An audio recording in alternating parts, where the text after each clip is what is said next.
So just yesterday what we discussed is, we discussed about print function. Okay, what print function will do. In today's class, we are going to see, okay, what is meant by dynamic typing. Dynamic typing in Python. Actually, this is one of the important feature of Python. This feature will not be there in other languages. Okay, so in the introduction of Python, I told you Python is very powerful. Okay, Python is very powerful. Why it is very powerful? Python is powerful. Why it is powerful? The reason is, one of the reason is, it is going to support dynamic typing. What is meant by dynamic typing? Dynamic typing means, I'll give an example. Before going to understand what is meant by dynamic typing, we are supposed to understand what is meant by static typing. Static typing. Static typing. We should know what is meant by static typing. If you know static typing, then you can understand dynamic typing. So static typing is there in other languages, like C is going to use static typing only. C++ is going to use static typing only. Java is also going to use static typing only, and so on. But none of the languages like C, C++, Java, these are not going to use the dynamic typing. Dynamic typing is not possible in C, C++, Java. That is the reason why we are calling Python is powerful. One of the reason, okay? It is not only because of this reason only, okay, I'm not calling it is powerful. So many reasons are there. So many features are there. That features will not be there in other languages, only available in Python. So that is the reason why we can say it is a powerful. Okay. So one of the reason is, it is having dynamic typing nature. What is meant by dynamic typing? I'll give an example. Yesterday, if you remember, we discussed about some examples like, okay, print, okay, print number. I want to print some number. Okay, how we print in some number? We return some examples like a print of 100, or we return some example like print of some 2.3. Okay, and we return something like if I want to display some string, okay, or if I want to print some string, if I want to print some string, then what we did print of, we written something in double quotes or something in single quotes.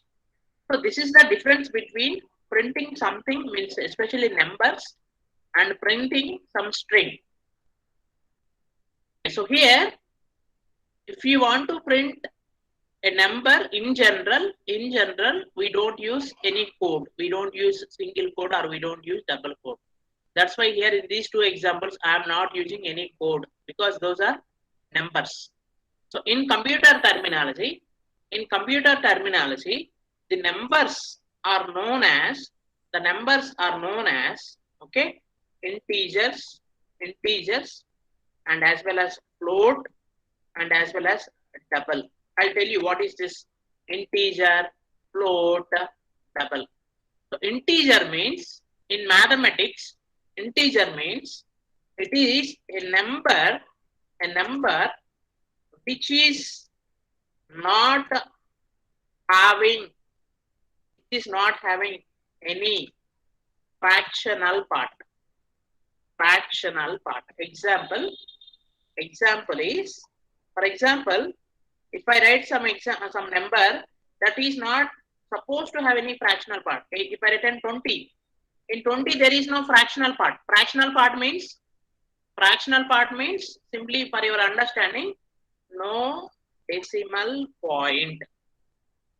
That is nothing but can call it as integer. 20 is example, 5, 3, 4, 100, 200, 300. All are examples for integers. Why? Because in this all the numbers, in all these numbers, we didn't find any decimal point or we didn't find any fractional part. So that's why they are known as integers. Okay. So integer means nothing but a number which is not having any fractional part, which is not having any decimal point. Now, what about this float? Float is also number only actually. Float and double also numbers only. These two also numbers only. But here a number which is having fractional part. These are known as float and double. Okay. So in Python actually we don't have this double actually. We have only float only. In other languages we have actually double. But what is meant by float means a number which is having fractional part. A number which is having fractional part. What is meant by fractional part? Fractional part means decimal point. Decimal point. Okay. So what are the examples for float? The example for float is 2.34, 1.35, okay, 100 point some number, okay. So 200 point something. So these all are actually, we can call it as a float. Why? Because in all these numbers, if you observe, there is a decimal point. After a decimal point, some numbers are there. Okay. So if you observe here, all these, it is nothing but a fractional part. We can say a number which is having decimal point, or number which is having fractional part. So that is the main difference between integer and float. Integer means very simple. There are no decimal part. There is no decimal point. There is no fractional part. But the float means a number which is having fractional part. A number which is having decimal point. So I hope all of you understood what is meant by integer, what is meant by float. So please respond if you have any doubts in integer and float. Because practically we'll see, okay, what is integer, what is float also. So if you have any doubts, if you are not understand what is integer, what is float, please type in the chat box. If you understand also, okay, so no problem. If you are not understanding, okay, you will understand very clear with some examples. We'll see some examples also. Okay. So now, yeah, okay. Now we'll see some examples. What is meant by integer? What is meant by float? I said like these are the examples for integers, and these are the examples for float. So actually we are talking about the point of dynamic typing. So what is meant by dynamic typing means, if I want to, for example, I want to use 20 in my program. If I want to use 20, like in C or in C++ or in Java, how can I use 20 means, I am supposed to write, for example, I want to use 20. Okay, I can write int C is equals to 20. This is known as static typing. Static typing. What is the meaning of static typing? I'll explain once again. Static typing means here I want to use some value. Value is 20. Okay, this is 20 and I want to give this value to C. And what is this value? Actually, I told you, if the number is not having any decimal part, it is known as integer. So here you are going to mention its type also. So that's why int C is equals to 20. It is known as a static typing. Static typing. Static means fixed or constant or cannot be changed, cannot be modified. So in other languages like C, C++, Java and other languages, you are going to declare the variable like this. Okay. So here the point is, you are going to mention its type also. Type means whether it is integer, whether it is integer or whether it is float. Everything you need to mention. You need to mention. So that's why it is known as static typing. Static means constant or fixed. For example, I want to mention some float. So in static typing, I'm supposed to write float from a is equals to some 1.3. So here, if you observe here, I am using int and float. Int and float. So int means a number which is not having any decimal point. I want to use 20. Okay, I want to assign 20 to C. So that's why I am going to write integer, because it belongs to integer. Just now I said integer means a number which is not having any fractional part. In 20 there is no fractional part. So that's why it is integer.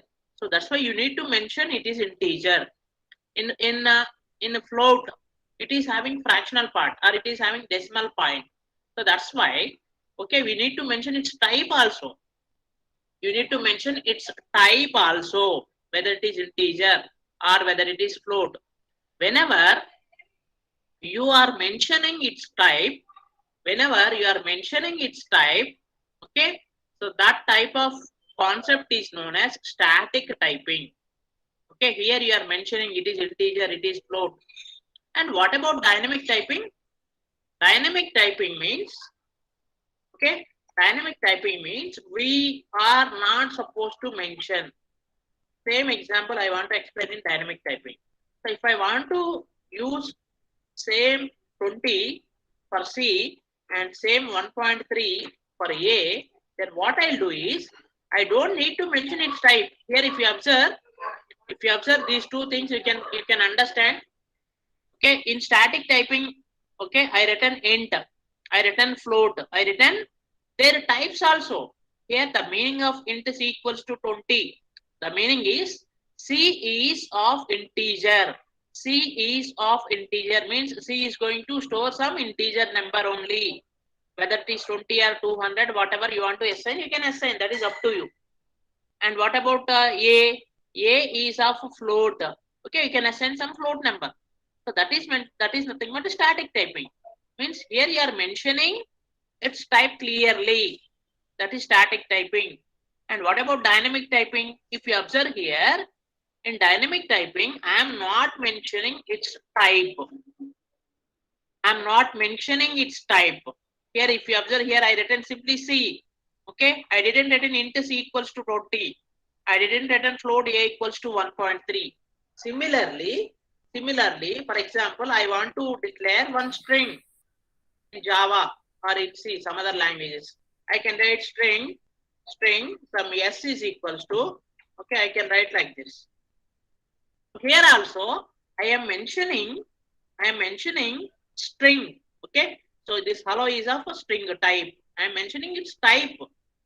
But same thing if you want to write in Python, so here you don't need to write string. Directly you can write S is equals to some hello. That is the main difference between static typing and dynamic typing. Very important question for interviews. Okay, especially this question will be asked if you are appearing for any interview. Okay, so definitely they are going to ask this question. What is meant by dynamic typing, or what is the difference between static typing and dynamic typing? Can you explain with an example? Then you are supposed to explain with an example. Static typing means, okay, in all the languages like C, C++, Java, they are supposed to use static typing only.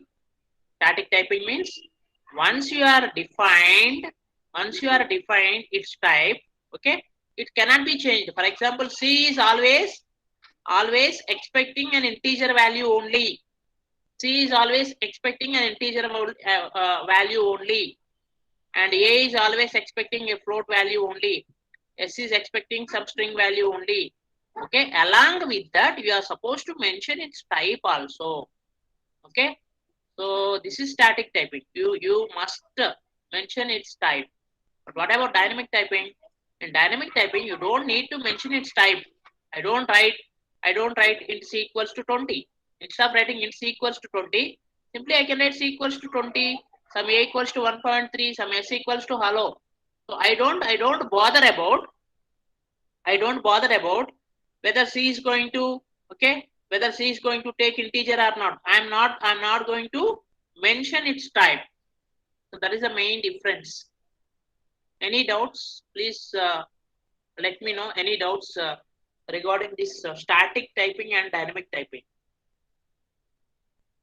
Static typing num is constant. Not only number, static typing means you can define different types. As I mentioned, okay, you can define some integer, you can define some float, you can define some string. Anyway, I'll explain some with some example. So you'll get some more clarity on this. Okay. So here I want to explain with some example.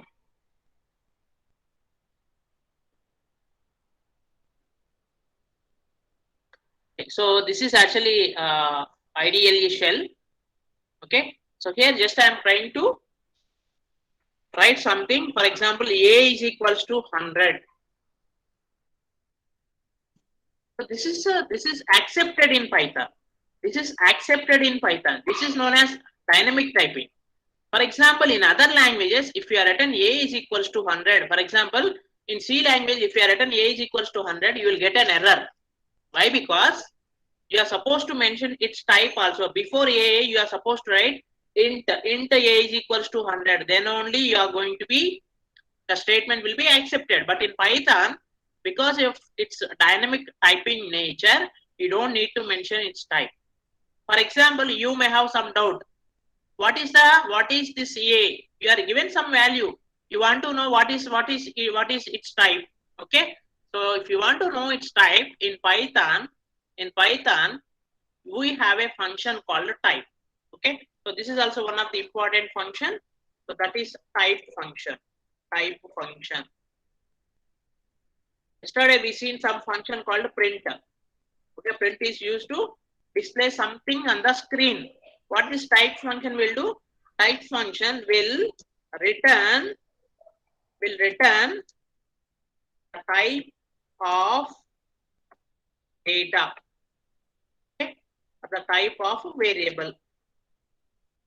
Okay, so what type of data? For example, here we'll see.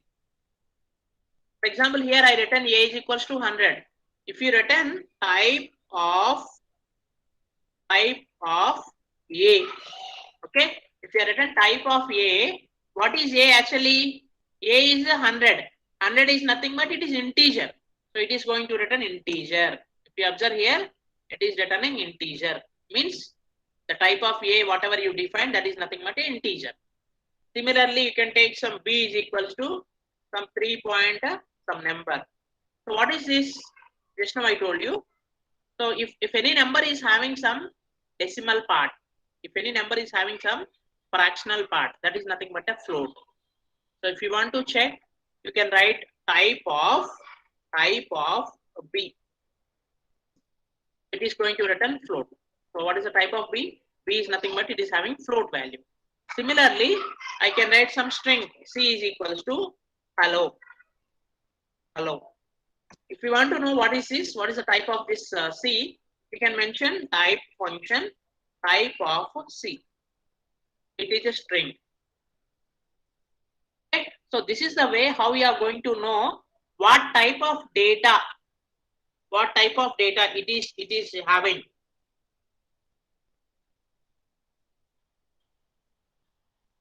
Any doubts?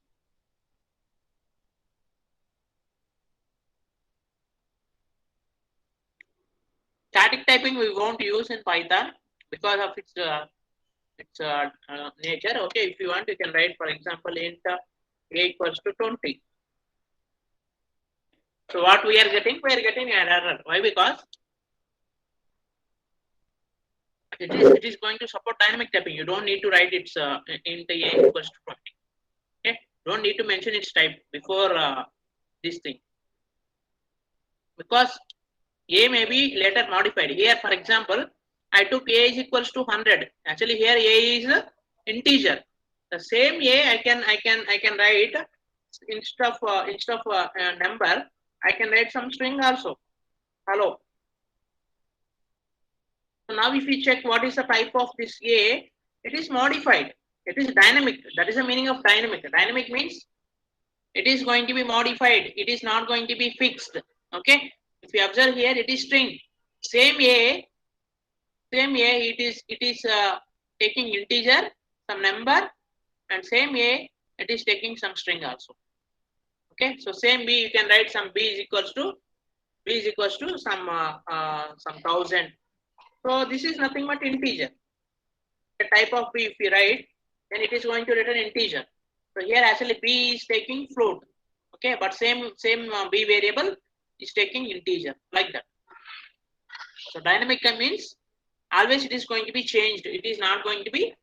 It's not going to be constant. Any doubts?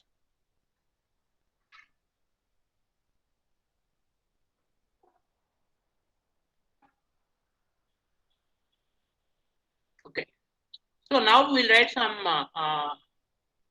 simple program to understand the concept of dynamic typing. Okay. So this is actually practice only. So that's why I'm doing from the IDLE shell only. Now I'll write a program. Already yesterday we written some sample programs. I hope you remembered how to write a program, how to save a program. Just I'm trying to write a program. Going to file, click on new file. Okay, so an empty window will be opened with untitled because there is no name given till now. So now I'll write something. A is equals to 200. Print of type of. Okay, so type of A. Okay, so for your simplicity, I am not writing more lines initially. Just I am writing only 2 lines of program. Later, simply we'll extend this program. So I'm saving this program. Already, I hope you remembered how to save. Just give some file name. Here I'm giving 2.py is must and should because it is a Python file. We are supposed to save with .py, right? Once you saved with some file name, okay, it will be changed from untitled to your new file name. Previously, it is showing untitled because no name given, but now it is changed to the file name whatever we saved. Just you go to run, click on run module. Okay, so it is returning output is int. Why? Because the number what we taken 200. 200 is of integer. So that's why it is giving output as integer. Okay. Okay. Fine. Now, if you want to check some other types, p is equals to some 3 point some number. Print of okay, type of p. P is equals to hello. Print of type of p. All of you, please look at this program. Okay. If you have any doubts, please let me know. Just I took some 3 types. One integer, one float, and one string. Okay, and I'm trying to print their types. I'll try to run this program. So run module. If you observe here, this is output. First output is type of A, that is integer. Second line output is type of B, that is float.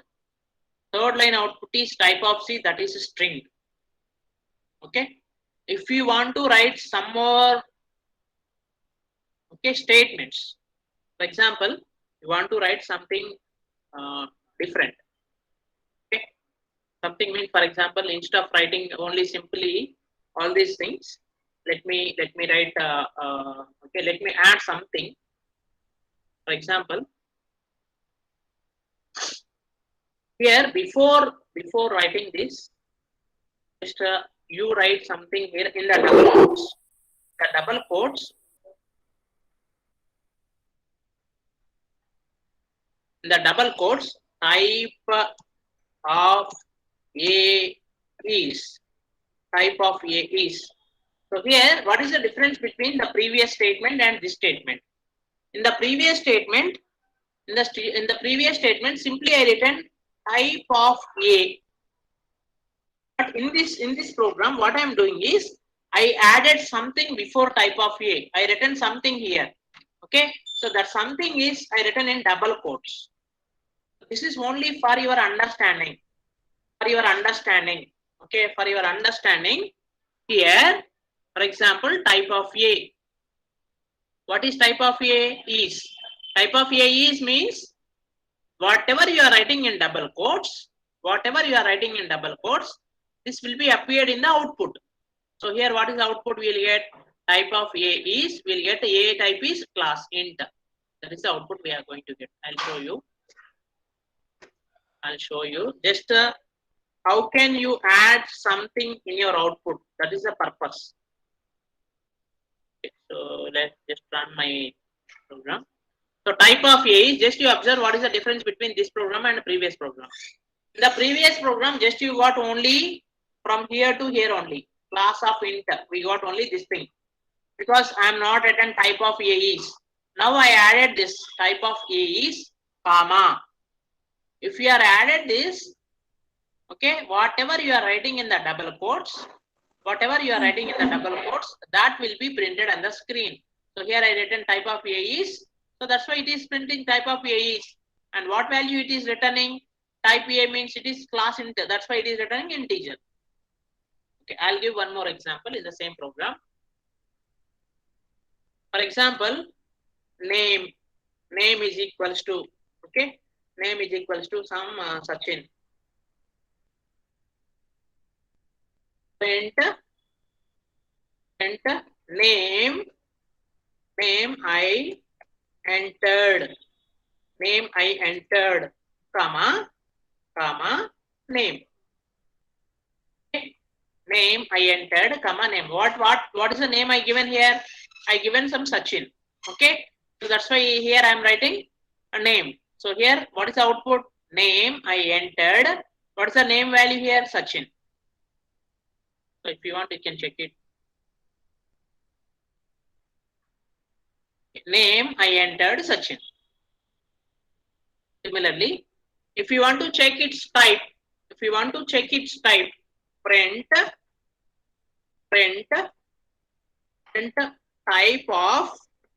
type of name is type of, I can write name. So what is type of name? Type of name is actually, it is a string, right? Because it is enclosed in the double quotes. So it is a string. So that's why we are going to get type of name is class string. So type of name is class string. Just you compare the output with the program. If you have any doubts, okay. So just you compare the output with the program, because don't write all the programs at a time, all the lines at a time. Just you write one line. Just you try to add more number of lines. Okay. Just you start with only one line. Maybe you can add only one line. Okay. And slowly you can go for the remaining lines. If you are written like 5 lines, 6 lines at a time, because you are in very beginning stage, you are in initial stage. So that's why just you write only one line or 2 lines initially. Once you understand, then maybe you can go for some more lines. Okay. So similarly, if you want to write some pi is equals to some 3.14. So print of okay, pi value is pi. So pi value is pi. What pi here? I given 3.14. If you want to mention its type, print of pi value is of, okay, type of pi value is type of, you can pass 5. So just you run this program. Okay, so now you check the output. So this is type of A. A is integer. Already we considered integer here. So that's why here it is giving type of A is integer. Next name we entered is name. I entered is Sachin. Next type of name is string. Next pi value is 3.14, and the type of pi value is a float. Any doubts in this program? Any doubts? Yeah, Naga Sujani. We don't use semicolon in Python, so you don't need to write any semicolon like other languages. Okay. So that's why I told you Python is very simple. Why very simple? If you go with some other languages like C, C++, Java, most of the errors are we are going to get because of missing semicolon. If we miss some semicolon, then obviously we are going to get so many errors. If you miss some 2 semicolons, 3 semicolons in your program, then you will get so many errors for that semicolons only. But here we don't have that type of issues. There is no need of writing any semicolon. We can write without semicolon. We can write Python program. So that is one of the simplest way to minimize the errors. Because in other languages, even though your program is right, your program is correct, okay, but sometimes you may miss semicolon in some of the lines. You may not aware, okay, and you are going to because of that simple silly mistake, okay, you may get sometimes 5 errors, 6 errors because of only with that semicolon. Okay, if you miss one semicolon, you may get more errors. Okay, because that will affect other lines also. But here there is no that type of issue. Understood all of you? Any doubts here? Any doubts, ma? If you have any doubts, please let me know. Okay. So, yeah. So now we'll try to write a very small program. That program is going to perform addition of 2 numbers. Just I'll read the 2 numbers in the program itself. Okay.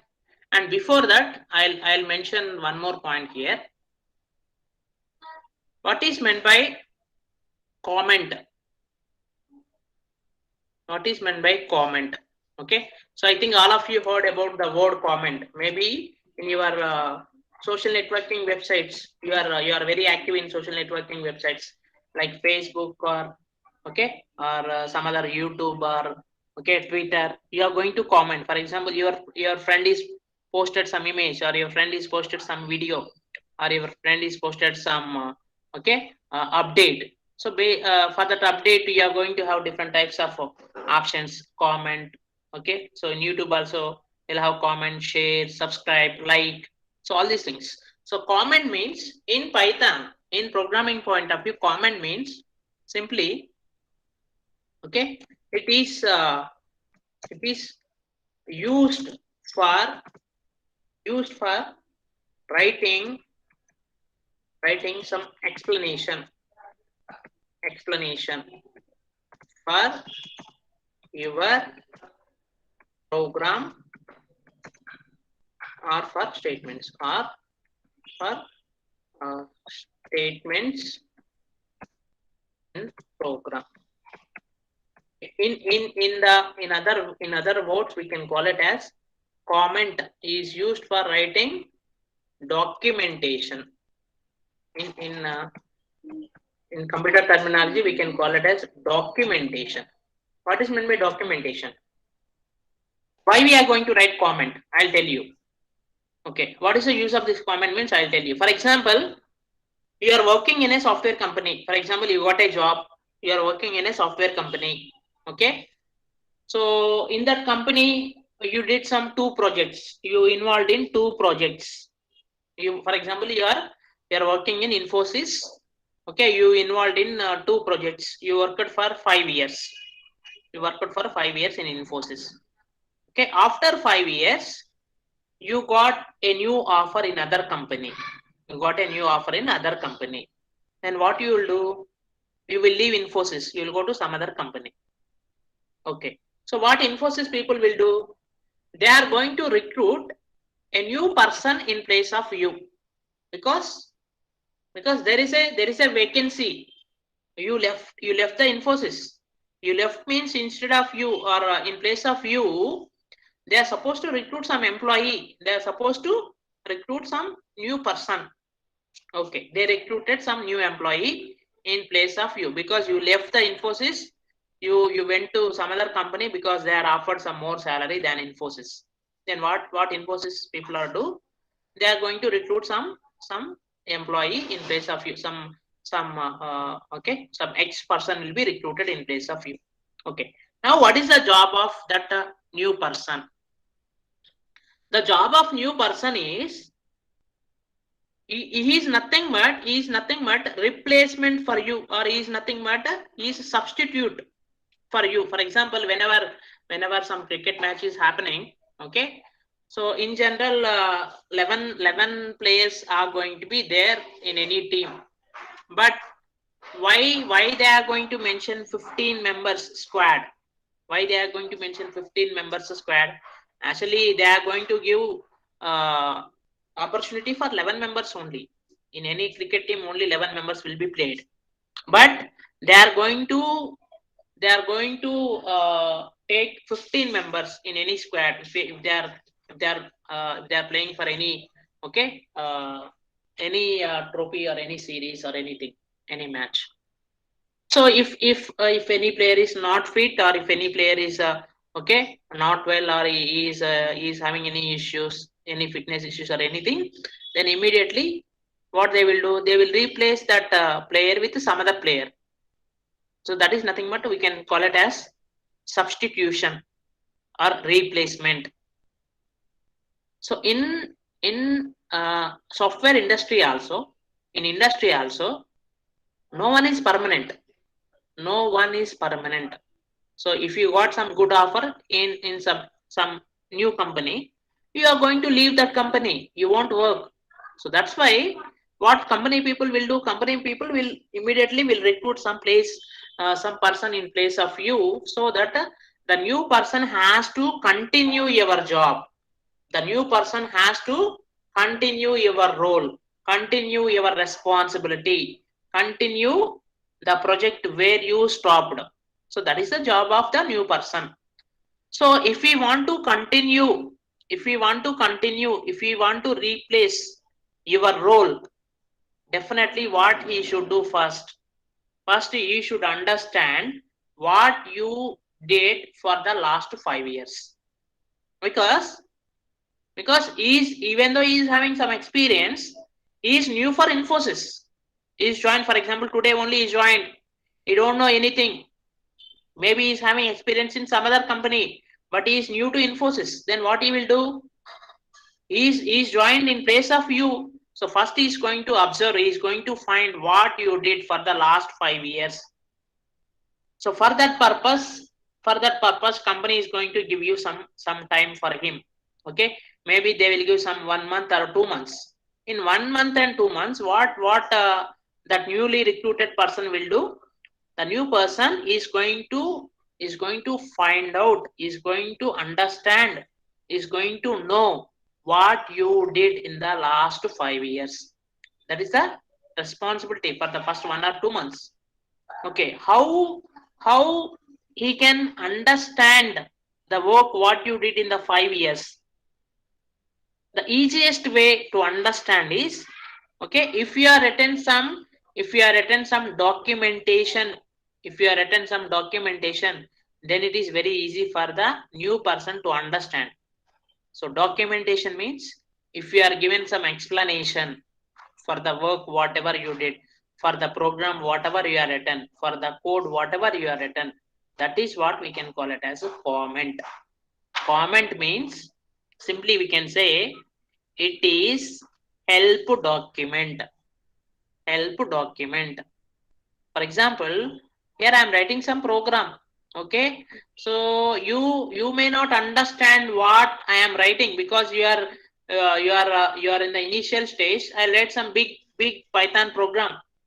You may not aware what I am writing, but at least if I written some comment, you can understand what is the objective of the program. At least what it will do, you can understand. Even though if you don't know internal details, even though if you don't know what are all the statements, but you can understand what is the purpose, what it will do, you can understand in brief. So that is the meaning of comment. So in all the programming languages like C, C++, Java, okay, in all the programming languages, we are supposed to use comment. Comment means it is not part of your programming statements. It is only we can say help document. Okay, it is only we can say help documentation, or it is only for the understanding purpose. So in Python also, we are going to write comment. So that comment can be written in Python by using hash symbol. Hash is used to write a single line comment. Okay. So what is comment? Comment means it is not part of program. It is not logic. It is not program part. But we can write for understanding purpose. I'll give an example so that you can understand. Okay. So now I told you like, so I am going to add two numbers. So what I'll do? A is equals to 100. B is equals to some 200. Print sum is A plus B. So this is a simple program. So in this program, what I am doing, just already I took some A value, I took some B value. Just I am adding the two numbers. I am adding these two numbers. Let me save this program. Save as. I am giving some name for this.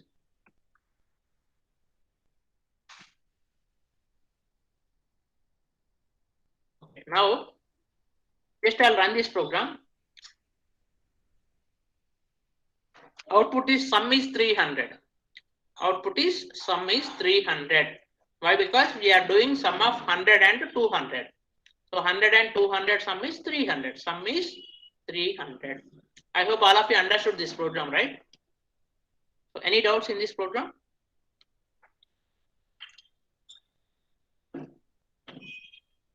Okay, any doubts in this program? Just written small program for adding two numbers. Any doubts? Okay, so if you don't have any doubts now, okay, so in this program I am not written any comment. So if you don't know anything, for example, you assume that this is first class. I written this program. You don't know anything about this Python. You don't know print and you don't know what is this A and B also. Then it is very difficult for you to understand this. So then what I'll write is I'll write some comment. I told you I can write comment by using hash symbol. Whenever you are written hash, it will be appeared in red color hash. Okay. So here I can write some explanation for this. Python program to add two numbers. If you want, you can write explanation at each and every line also. Here, A is assigned 100. Okay, you can write a hash symbol. If you want to write anything, comment, you can write hash symbol. B is assigned 200. So here, if you want, you can write here also. Okay, so sum is printed. Sum is printed using print function. So in this way, you can write the comments. Okay. So this is not considered. This comment is not considered. Even though if there is any problem in the comment also, it is not going to be considered by the interpreter. Actually, we are using this Python interpreter to run our program. So even though there is something mistake in this, it is not going to be considered because it is not a programming statement. It is only for our purpose we are writing comment. If you are written something hash means it is considered as a comment. Okay, so it is only for our purpose we are writing. If you want to write only single line comment, if you want to write only here, if you don't want to write all these things, that is also fine. That is up to you. What type of comments you are going to write. Okay, whether you want to write comment for each and every line, whether you want to write comment for only entire program. Okay, so whether you want to write only for the statements which are looking like a difficult, so that is up to you. So if you run the program, then you will get the same output. That doesn't give any difference whether I am writing comment or not. Before this, actually, I didn't write any comment. Now I written the comment. So the output is same. So understood all of you? What is the meaning of a comment? Any doubts on this comment? But whenever you are practicing any program in any programming language, I'm not talking about only Python. Whatever may be the language, it's okay. It's good practice to write comment so that I told you some example. So that everyone is going to understand your program. Because tomorrow, what you will do, for example, you are practicing some program. I given some exercise. I given some assignment in today's class. You are writing some program. Okay. After 3 or 4 months, you opened this program. Sometimes what will happen is you may not remember the statements what you written. But if you written the comment, then it is very easy for you to understand and to get some clarity on this.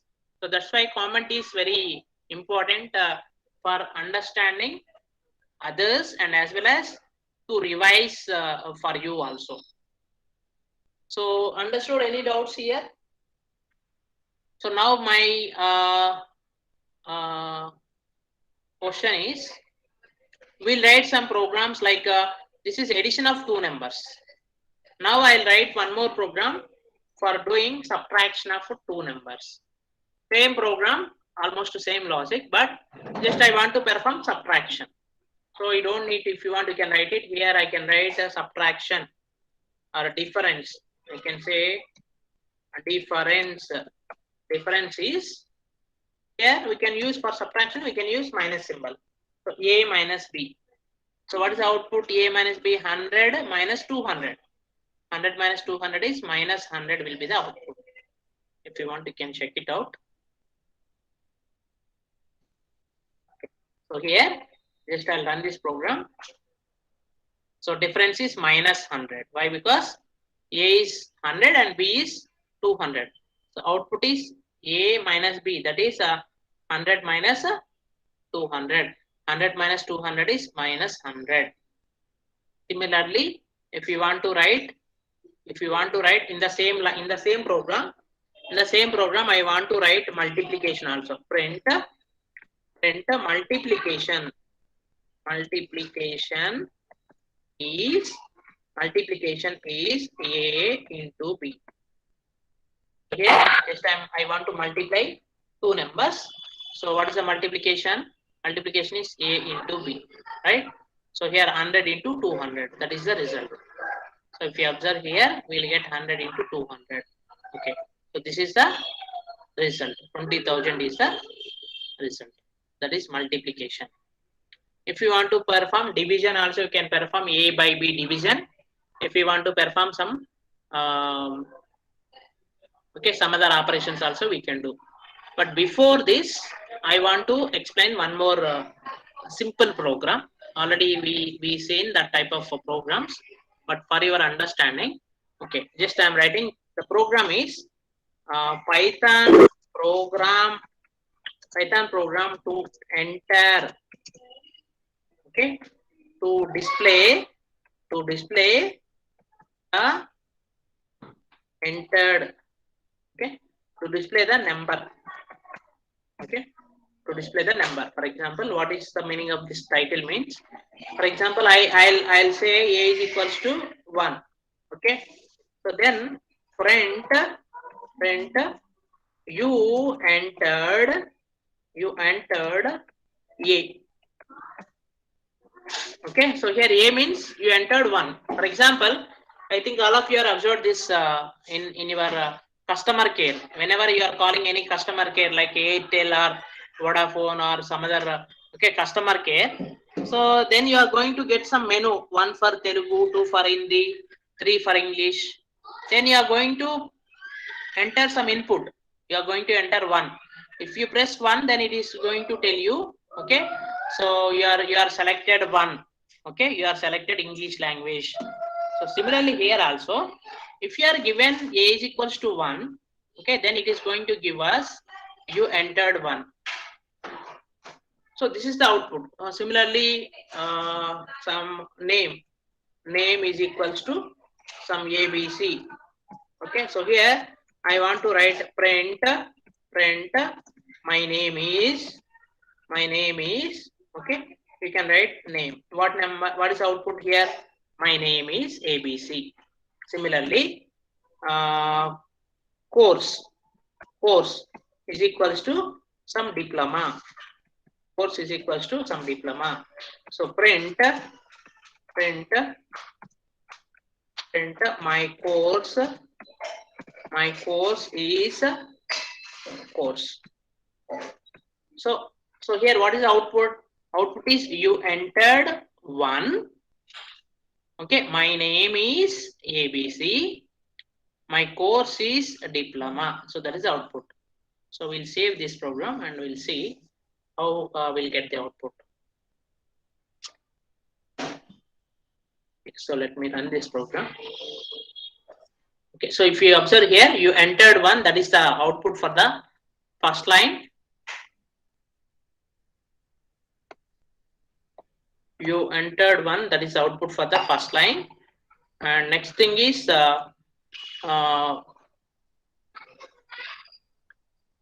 you entered 1, that is output for the first line.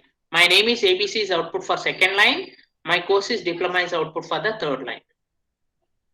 Okay, so that is about this program. And I want to give some assignment for tomorrow. Assignment is write Python program to print integer, float, string types. Next, second program is write Python program to add, subtract, multiply,